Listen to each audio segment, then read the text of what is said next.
Kwa hiyo tunatoa kwa sababu ya upendo na sio kwa sababu ya uhitaji wa Mungu. Kwamba Mungu anahitaji sana fedha yangu. Mungu hahitaji fedha kama nilivyotangulia, hahitaji fedha yako. Anahitaji moyo wako. Je, unaonyesha upendo? Kwa kitendo cha kutoa umeonyesha upendo kwa Mungu. Kwa Mungu hataki ile sadaka, hana shida na hiyo sadaka. Yeye ana shida. Yeye anashughulika na moyo wako wewe hapo ulipokaa. Moyo wako unapokwenda kutoa, maana yake anashughulika na maisha yako. Kwa faida, sadaka ina faida kwa mtoaji na sio kwa Mungu. Haleluya. Kwa hiyo sadaka ina faida kwa wewe unayetoa, sio kwa Mungu, kwa sababu yeye sio mhitaji. Kwa nini kuna kwa faida? Kwa sababu yeye anauangalia moyo. Na ndio maana akamwambia Ibrahimu, akasema nitolee mwanao. Akamjaribu, mtoe Isaka mwanao, mpeleke mahali kwenye mlima mbali, nitakuelekeza kwa kweli, ukamtoe sadaka huko. Jambo la tatu, tunatoa ili kuonyesha utii na ukarimu wetu kwa Mungu kwa ajili ya mali zetu. Kwa hiyo tunatoa kuonyesha ukarimu wetu kwa Mungu kwa ajili ya mali alizotupa. Kwa hiyo jambo la tatu, tunatoa kwa sababu ya kuonyesha ukarimu wa mali zetu alizotupa. Mtu, unajua kwa mfano, mtu akakusaidia ulikuwa na wakati mgumu. Kazi hapana, unafanya shughuli gani? Mimi sina kazi. Una kazi sasa njoo. Basi mimi nikusaidie. Na nilifungua duka kibanda hapo, ninakupa mtaji utafungua. Sasa utakuja akifika pale, sasa wewe ni mgumu mpaka kumnunulia soda. Yeye amekuja dukani kutoa soda ambaye kutoa kwenye friji kumpa yeye, unashindwa. Kwa hiyo anakaa pale mpaka anaondoka. Unajua anajifunza nini juu ya maisha yako? Bwana asifiwe. Anajifunza nini? Yaani amekusaidia, alafu amekuja pale kukusalimia, hata kusema karibu soda tu, yaani kuchukua ile soda tukwambie karibu upate, umekaa kimya mpaka anaondoka. Unafikiri anajifunza nini? Hata kama singekunywa, unajua watu wengine wanasema bosi huyu hawezi kunywa. Sasa wewe bosi mpe, alafu ndipo uone anamthamini kiasi gani, anaona umemtambua. Wale wengine, watu wengine wanasema anavyo huyu, nimpe soda. Wewe mpe soda, yeye atatazama mbele zaidi kwamba amenitambua, amejua mahusiano yangu mimi na yeye. Sasa kwa hiyo tunatoa ili kuonyesha utii na ukarimu, kwamba tunatii Bwana ulivyotupa, nasi tunakukarimu. Bwana asifiwe. Watu wanafikiri ukarimu ni karibu sana nyumbani. Kukarimu ni kufanya chochote kile anachoondoka nacho mgeni, ndio ule unaitwa ukarimu. Amenikarimu sabuni, si amenikarimu maneno, amenikarimu kitu. Ule ndio unaitwa ukarimu. Mtu amefika nyumbani ukampa sabuni au akaondoka au akampa chakula, kile chakula ndio kinaitwa ukarimu. Bwana asifiwe.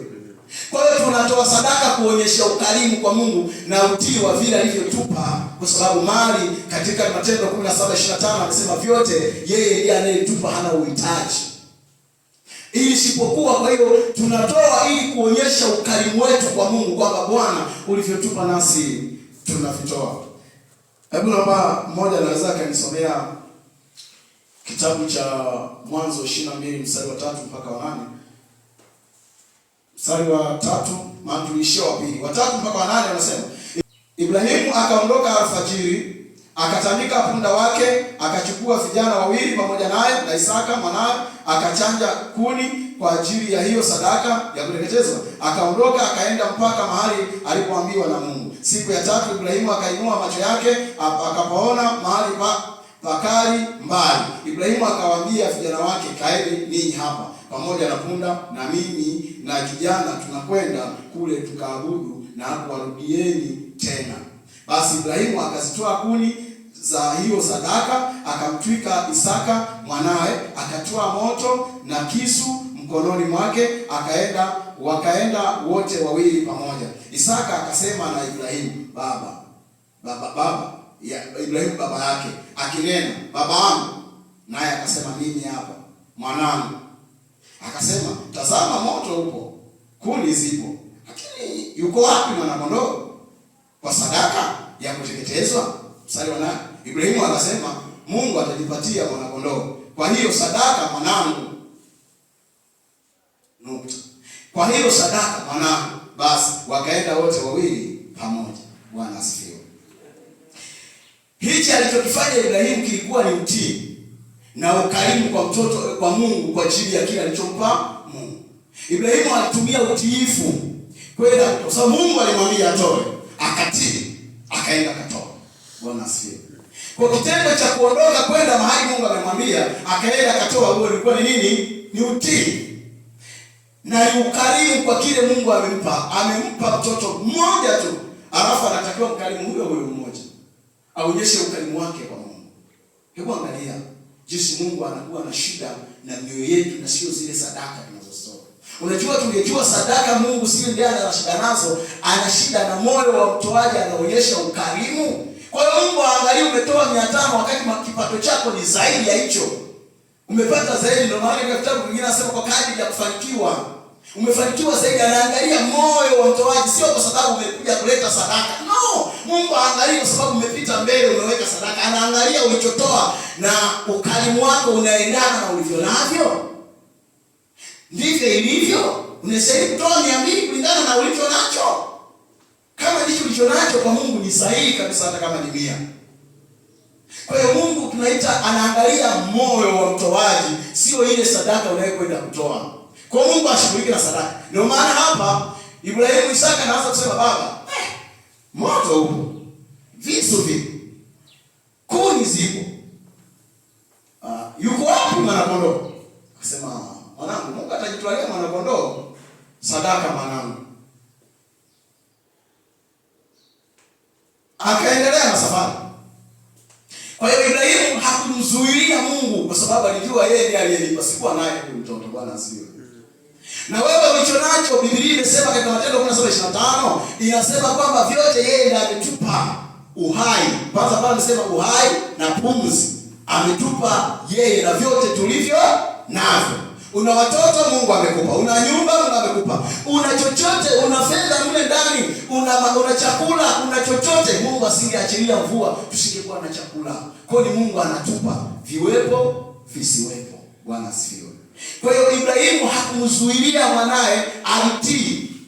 Alionyesha ukarimu kwa Mungu kwa alichompa, akamkarimu Mungu. Lakini Mungu akauona moyo wa mtoaji. Hakuwa na shida na yule Isaka. Mungu angekuwa na shida na Isaka, angeshughulika na Isaka. Mungu alikuwa na shida na Ibrahimu kupitia alichompa. Je, ni mkarimu? Kwa hiyo unapotoa sadaka, hautoi sadaka kwa sababu Mungu ni mhitaji. Unatoa sadaka kwa sababu ya kuonyesha ukarimu. Wakorintho wa pili sura ya 9 mstari wa 13 unasema, kwa kuwa mkijaribiwa kwa utumishi huo, wanamtukuza Mungu kwa ajili ya utii wenu katika kuikiri Injili ya Kristo, na kwa ajili ya ukarimu wenu ndio washirikisha wao na watu wote. Asema mmeonyesha utii na ukarimu na kuwashirikisha watu kwa utumishi wenu huo. Kwa kuonyesha utumishi tulionao, maana yake wameonyesha ukarimu kwa watu na kuwashirikisha watu huo ukarimu wao. Kwa hiyo tumesema kwamba tunatoa ili kuonyesha tunatoa ili kuonyesha utii wetu na ukarimu kwa Mungu kwa ajili ya mali zetu.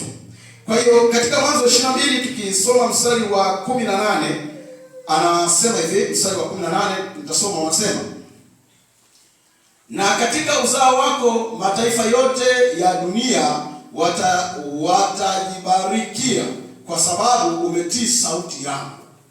Kwa hiyo ile sadaka ya utii na ukarimu aliyoitoa Ibrahimu ikasababisha apate baraka.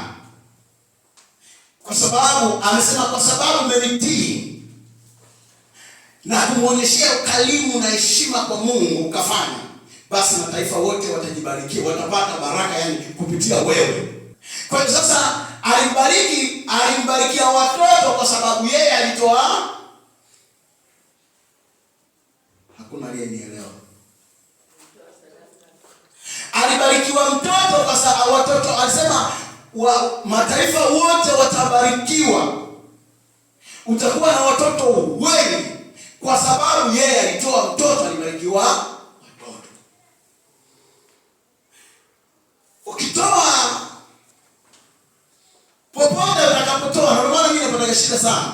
Kwa mfano ukatoa sadaka ambayo unajua sadaka hii nilikoitoa, alafu muombaji anasema Bwana bariki sana mahali mtu alipotoa. Alafu nilipotoa ni pa uzinzi, kaongwa. Alafu sadaka yako umetoka nayo umeongwa, na ulionayo pesa umeongwa ya zinaa. Alafu anakubariki uzinaa, unazalisha uzinaa, itakuwa mara kadhaa, itakuwa mara 2 ya ulivyokuwa, kwa sababu wamekubarikia hapo ili wazidi kuwa mzinzi zaidi, kwa sababu wewe umetoa cha zinaa, alafu wamekuombea baraka ya zinaa. Si umetoa hapo mahali ulipotoa, Bwana akazidishe. Unazidisha kufanya utazidisha zinaa, sababu ulitolea kwenye zinaa. Sasa kabla sijaendelea sana, Warumi 16:19 inasema, Warumi sura ya 16 na mstari wa 19. Maana utii wenu umewafikiria watu wote. Ndio. Basi nafurahi kwa ajili yenu. Ndio. Lakini nataka ninyi kuwa wenye hekima katika mambo mema. Ndio. Na wajinga katika mambo mabaya. Kwa hiyo utii wenu umewafikiria watu wengi, lakini mimi nataka ninyi muwe watii katika mema na wajinga katika mabaya.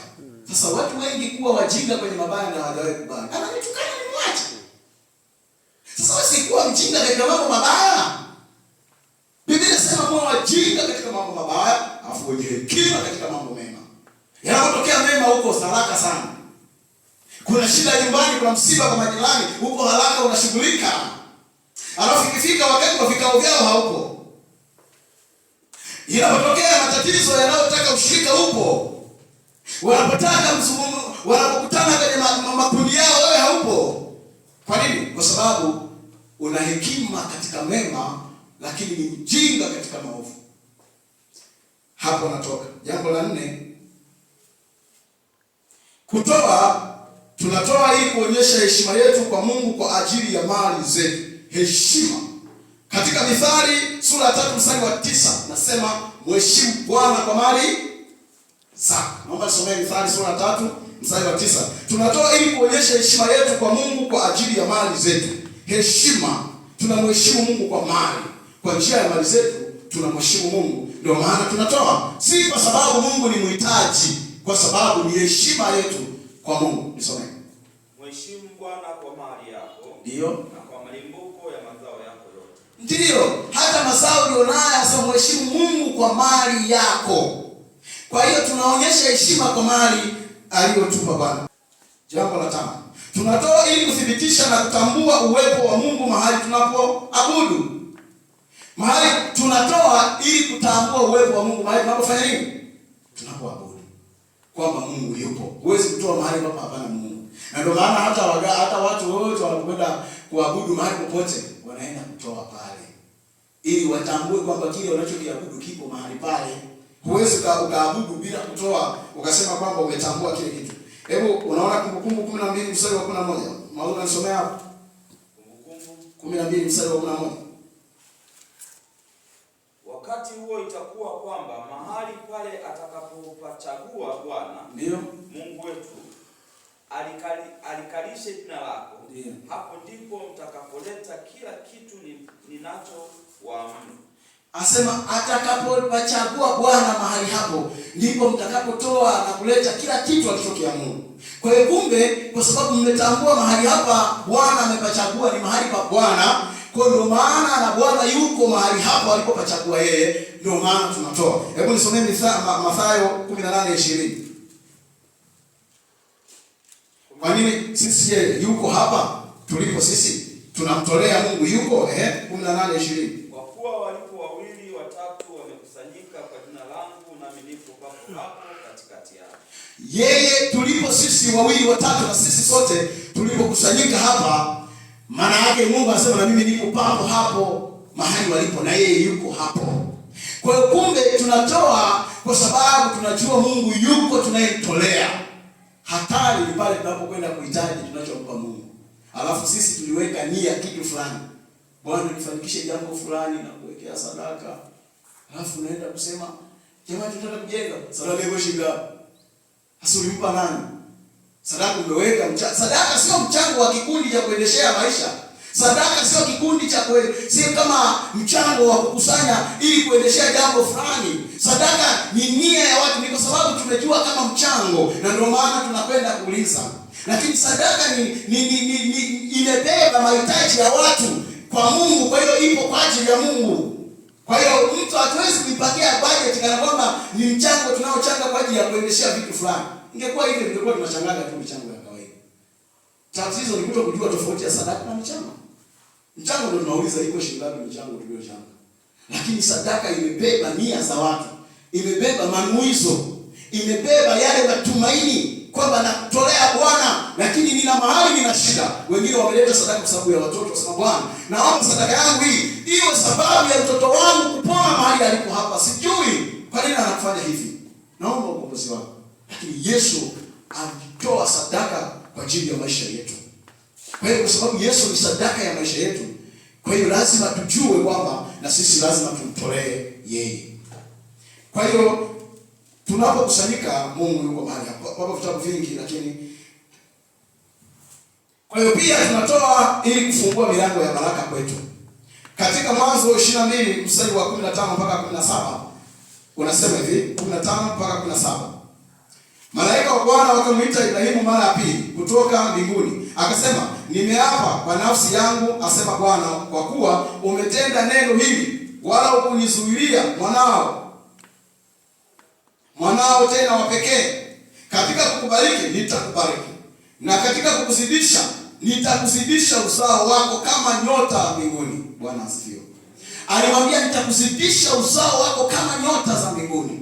Kwa sababu alitoa uzao, alibarikiwa uzao. Unatoa nini ubarikiwe nini? Bwana asifiwe. Hakubarikiwa mazao wanyama, alibarikiwa uzao kwa sababu alitoa uzao. Kwa kile mtu anachotoa ndicho baraka zinapoelekea hapo. Na ndio maana tunasema mtu atakiwa na mazao, akikuja na gunia lake sadaka, Bwana atabariki kazi ya mkono yake. Mtu akitoa chochote alicho nacho akaleta, mimi najishughulisha na duka, nikabeba mche wa sabuni, Bwana ataelekeza penye duka. Nimeuza, nimepata fedha, nikaleta katika nyumba ya Bwana, Bwana ataleta baraka mahali nilipopatia. Kwa kadiri ambavyo Bwana anasema katika mstari huu, nitakuzidisha uzao wako kama nyota wa mbinguni, na kama mchanga ulioko pwani, na uzao wako utamiliki milango wa adui zako. Uzao wako utamiliki milango ya adui zao. Kwa milango ya adui itamilikiwa kwa sababu Ibrahimu alimtii Mungu. Akisema kwa sababu nitendea hivi, sasa nitakubariki. Uzao wako utakuwa kama nyota wa mbinguni, utakuwa kama mchanga wa pwani. Kwa sababu umetiwa kunitolea mtoto wako, nitakubariki. Alafu akasema watoto wako watamiliki marango. Marango mahali unapotokea, unapopatia, unapoingizia, watamiliki hapo milango yote ya uzao watakuwa chini hapo. Kwa sababu ya sadaka. Kwa hiyo tunatoa ili kufungua milango ya baraka.